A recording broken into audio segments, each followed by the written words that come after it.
Masih lanjut, kita teruskan saja.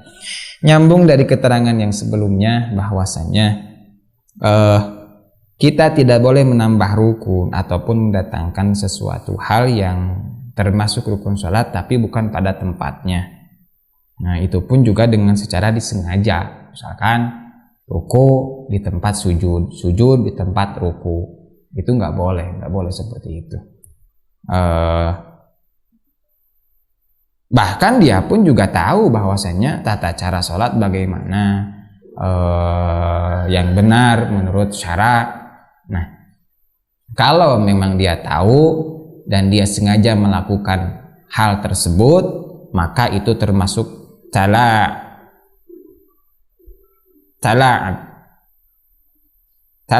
ya. Termasuk sesuatu hal yang merupakan main-main dalam sholat. Nah, kalau main-mainnya dia itu secara disengaja, maka faya betulu dzalikas shalah, itu batal secara mutlak sholatnya. Tetapi untuk orang yang sahih, amma sahih wa jahil at-tahrim liqurbi islamihi aw liqaunihi nasyi'an bibadiyatin ba'idatin anil ulama. Nah, kalau buat seseorang yang lupa ataupun dia tidak tahu tentang diharamkannya melakukan hal yang sudah disebutkan barusan sebelumnya, karena memang dia barusan saja masuk Islam ataupun keadaannya dia itu jauh dari para ulama yang mengetahui tentang bagaimana tata cara sholat yang benar, maka fala tabtulu sholatuhum, bagi orang-orang yang tersebut itu tidak batal sholatnya, gitu ya. Lupa, terus jahil karena memang tidak tahunya tadi karena dia barusan saja masuk Islam, ataupun tidak tahunya dia karena sulit untuk belajar, gitu ya. Fa in kana maka lamun aya saha punten fa in kana maka lamun aya naun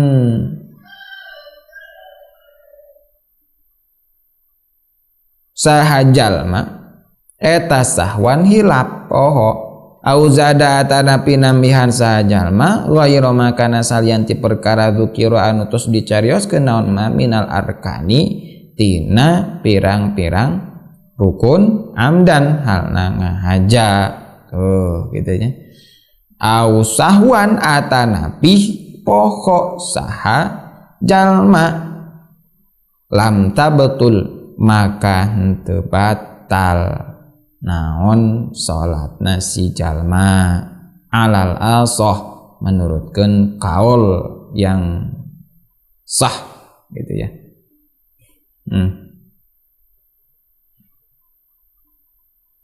Kalau dia itu memang lupa dalam melakukan hal-hal tersebut seperti dalam yang nomor 3 tadi, ataupun dia menambah sesuatu hal yang memang tidak termasuk dalam rukun-rukun sholat. Yang dimaksud di sini adalah al-qauliyah, gitu ya. Amdan dengan secara disengaja, ausahwan katakriri fatihatin, seperti dia mengulang-ulang bacaan fatihah yang harusnya 1 kali mungkin ini jadi 2 kali gitu ya. Atau tasyahud akhir, itu pun juga lali udhrin, tidak dalam keadaan udzur, lam tabtul maka tidak batal sholatnya. Tetapi kalau dia melakukan hal tersebut gitu, walakin yasjudu lisahwi, di terakhir sholat sebelum salam dia disunatkan untuk melakukan sujud sahwi karena lupanya dia gitu ya. Sujud sahwi.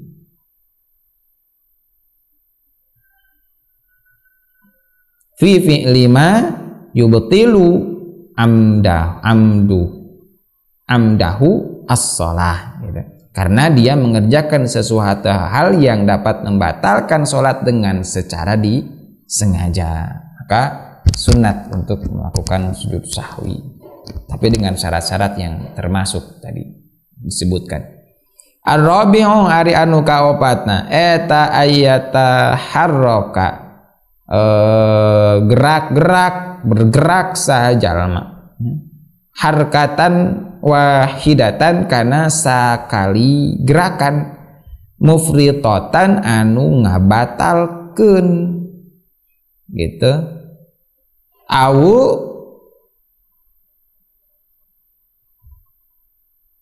salasa harokatin atanapi tilu pirang-pirang gerakan mutawaliyatin anu tuluy-tuluy amdan kalawan ngahaja amdan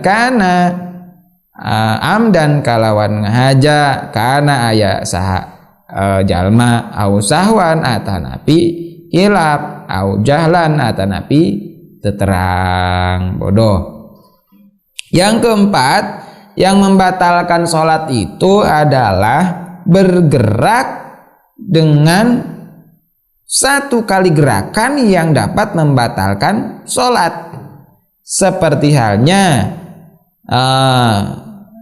kita meloncat dengan loncatan yang lumayan tinggi, seperti loncat tinggi pokoknya. Mungkin dia ketika sholat membayangkan sedang main loncat tinggi, secara tidak sadar dia langsung loncat, itu nggak boleh.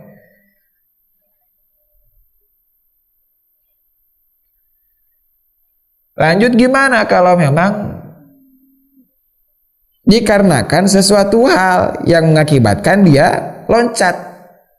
Adanya tikus yang memang jalan lari di depan dia ataupun pas di kakinya, terus secara tidak disengaja dia loncat, maka itu tidak membatalkan sholat karena ya memang bukan disengaja gitu, ataupun dikarenakan sesuatu hal yang mengakibatkan dia takut.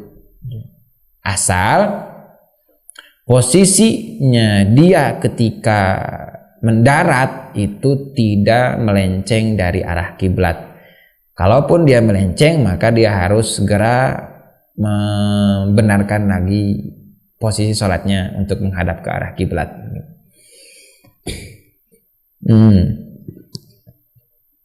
Atau pukulan yang memang sangat keras gitunya.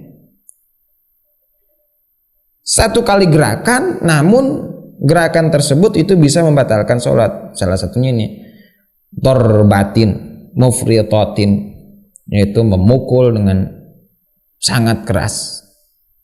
Itu bisa membatalkan sholat.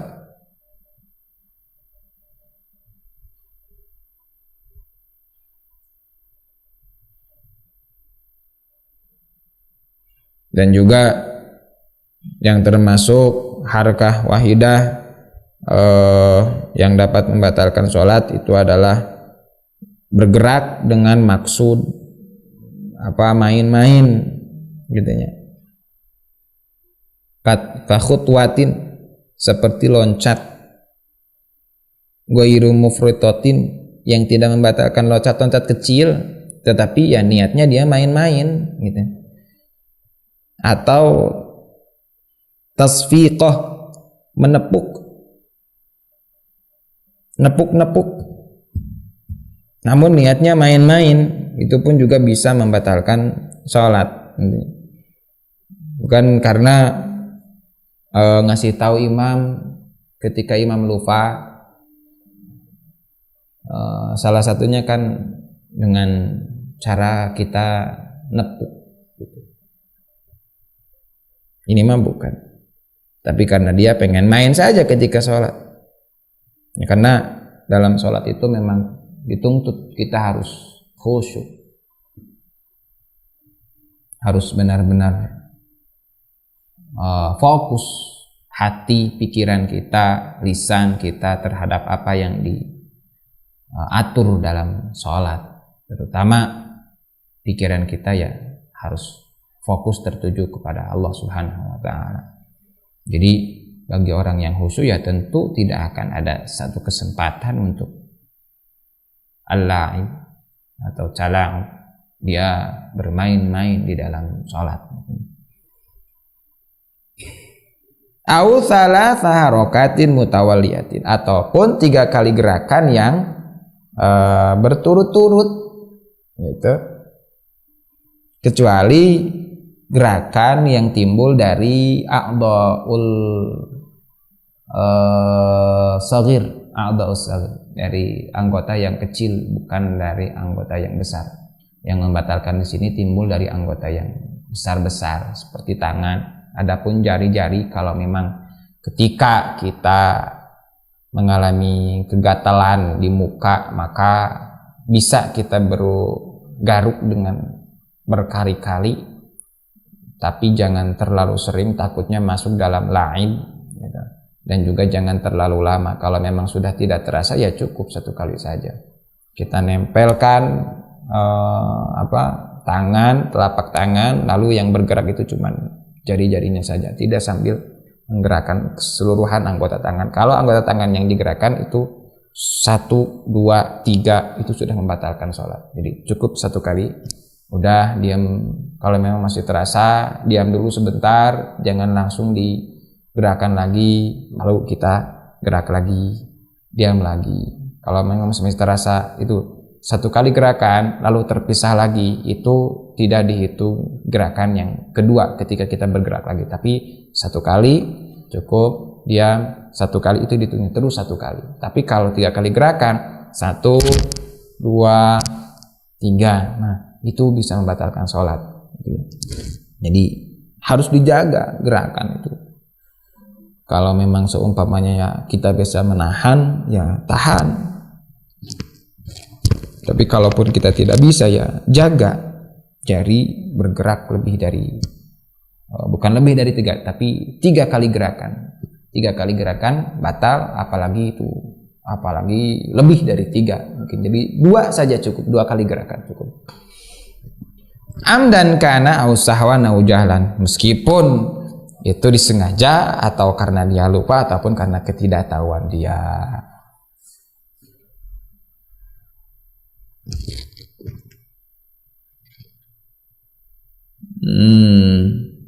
Al-khamisu ari anu kalimana eta ayyakula yen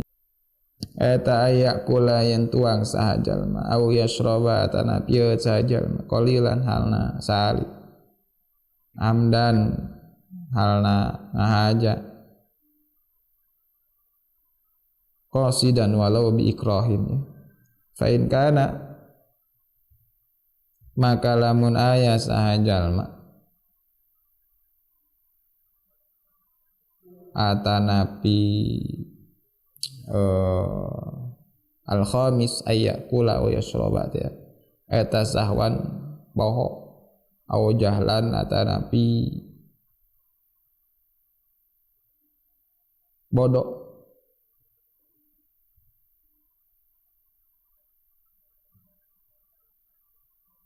wa adzaro sareng udzur saha jalma lam tabtul mangkah teu batal naon salat bil qalili kusabab anu salit wa batalat sareng batal naon salat bil kasir kusabab anu seueur tuang anu seueur atana pieut anu seueur. Yang kelima, melakukan makan dan minum di dalam melaksanakan salat. Qalilan halna sa'alit, meskipun cuman sedikit, seperti halnya kita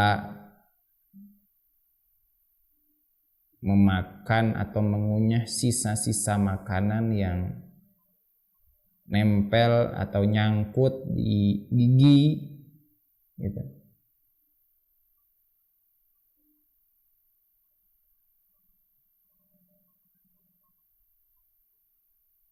Terus kita nelen ludah yang ludah tersebut itu bercampur dengan sesuatu yang lain, itu pun juga bisa membatalkan sholat dengan cara disengaja. Meskipun dengan dipaksa sama batal, dipaksa juga. Jangan semata-mata karena dipaksa tidak batal sholatnya, batal tetap. Dan juga wajib berarti mengulang lagi sholatnya.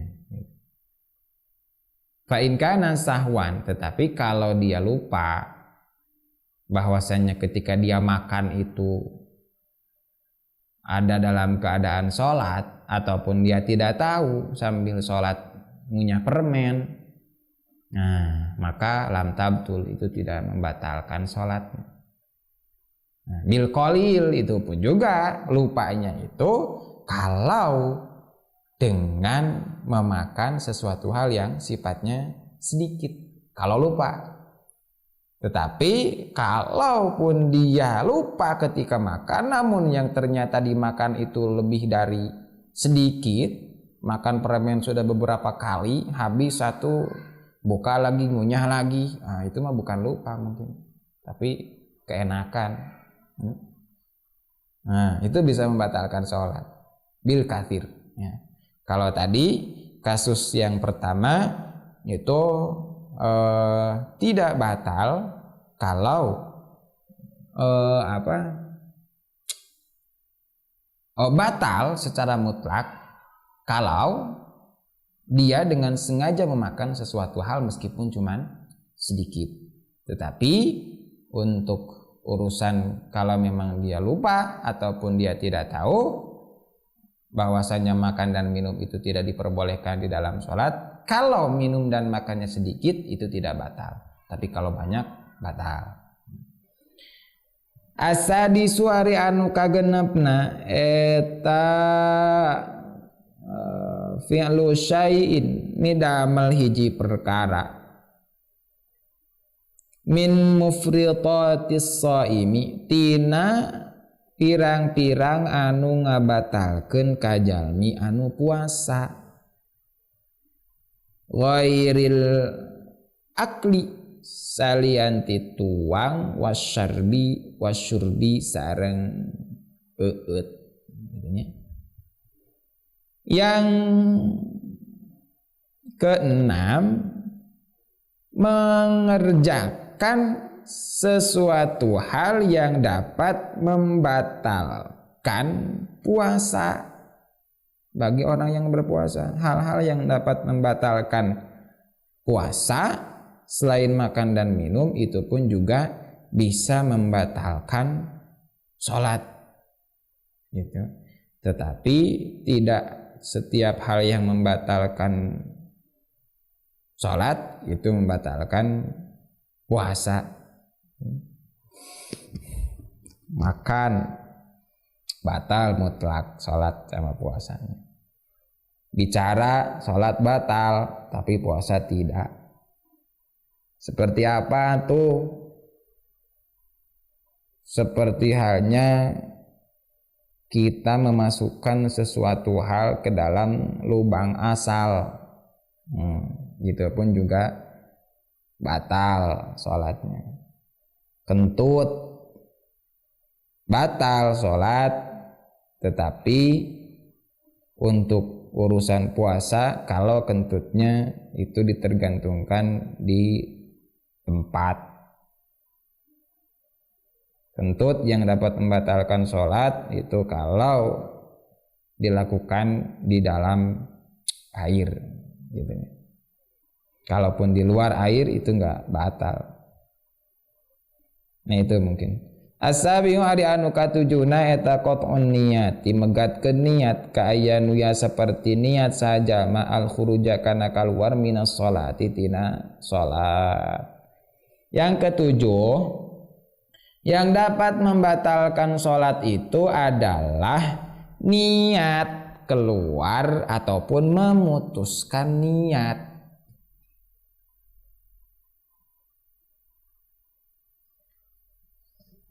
Niat ketika dalam keadaan sholat, seperti niat keluar dari sholat padahal dia belum selesai sholatnya.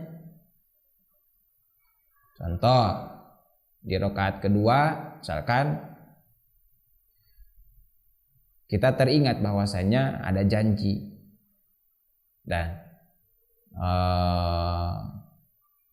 secara spontan kita langsung niat untuk keluar dari sholat. Saya niat membatalkan sholat atau saya niat keluar dari sholat, itu batal sholatnya langsung.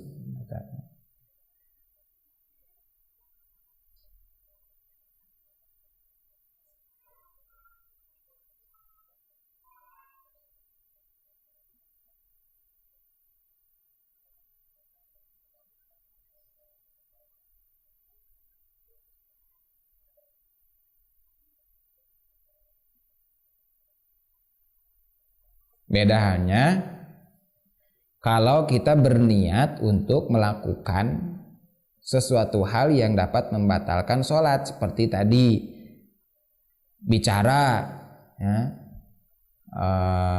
satu huruf ataupun beberapa huruf yang mempunyai atau memberikan faidah pemahaman, tetapi cuman hanya niatnya saja, belum dilakukan.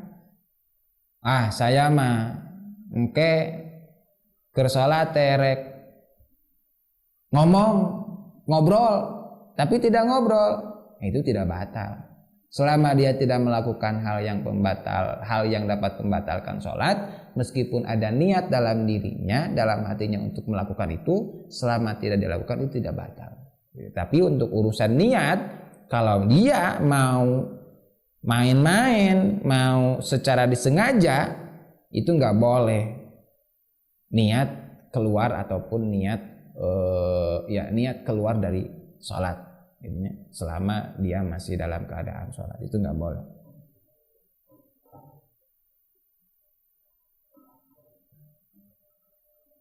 Nah, terus gimana buat yang saum? Karena tadi menyangkut-nyangkut tentang saum.